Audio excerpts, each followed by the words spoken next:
I've seen a simple if statement. Now I can add some additional features to it.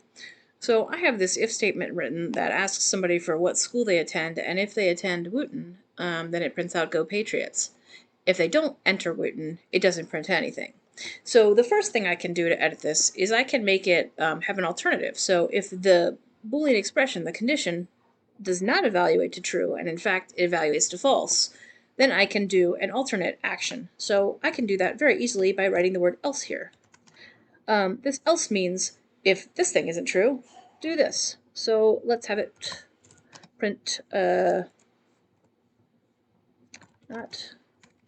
not pets. All right, let's run this and see what happens. Let's drop application.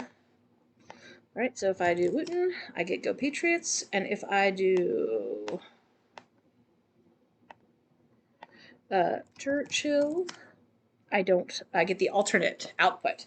And that'll be true no matter what other string I type in. So I can have one thing if it's true and another thing if it's false. I can also add additional checks of specific things. So for example, let's say I wanted to check if this equals lowercase paint branch. Then I can print out Go Panthers. All right.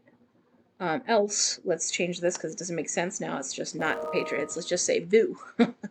All right, so let's run this and try it. Okay. So Wooten still gives me Patriots. Paint branch gives me Panthers. Springbrook, oops, gives me boo, just because it's not on my list.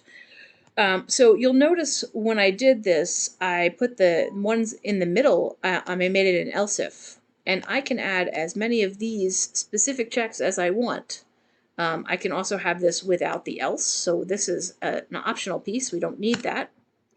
So I can list out as many specific cases as I want, and I link them together with else ifs. And I want to show you a couple things. So this, as written right now, would have the exact same output if I wrote it like this. But it costs the computer an extra check because it will check, let's say they typed in Wooten, it will check this. And then if this is a loose if, it also has to check this. If this is an else if, and this check comes out true, it will jump to the end of my chain or my ladder, and it'll save the computer some time. Okay? The other thing that happens, let me get this guy back in here, is if I have an else, and I take this off and make this a loose if, suddenly this is going to behave really strangely. So let's try this. If I type in paint branch, it's going to do what I think it should. It'll say Go Panthers. But if I type in Wooten, it says Go Patriots, but then it also says boo. So what we just saw is that the else is latched to the closest loose if. Okay, so if these guys are separate, they're not chained together, this thing is still chained to this. So even if this if with Wooten happens, this else is also going to happen if this is false. Whereas if these guys are chained together and neither of these is true, then it goes to the else.